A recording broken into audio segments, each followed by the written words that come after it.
1000 litre diesel देण्यास नकार दिल्याने पेट्रोल पंप चालकास मारहाण. जालना जिल्ह्यातून एक धक्कादायक प्रकार समोर आला आहे.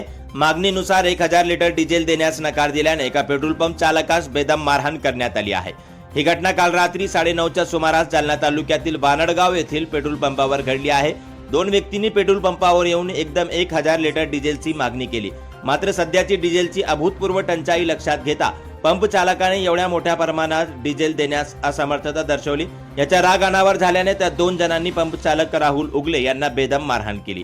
या घटनेनंतर राहुल उगले यांनी पोलीस प्रशासनाकडे आरोपींवर कठोर कारवाई करून न्याय देण्याची मागणी केली आहे. दरम्यान या प्रकरणी रात्री उशिरा जालना तालुका पोलीस ठाण्यात अदखलपात्र गुन्ह्याची नोंद करण्यात आली आहे. काल पंपावर काम करत असताना 3 ग्राहकांनी अचानक 1000 लिटर डिझेलची मागणी केली. टंचाईग्रस्त परिस्थितीत ही मागणी आम्ही पूर्ण करू शकत नव्हतो. त्यामुळे हे ग्राहक ॲग्रेसिव्ह होऊन आमच्यावर धारदार शस्त्रांनी व चापटाबुक्क्यांनी माझ्यावर व माझ्या कर्मचाऱ्यांवर हल्ला केला. या संदर्भात आम्ही पोलिसात तक्रार दाखल केली आहे. आमची प्रशासनाला व पोलिसांना कळकळीची विनंती आहे की आमचा FIR नोंदवून घ्यावा व आम्हाला न्याय द्यावा.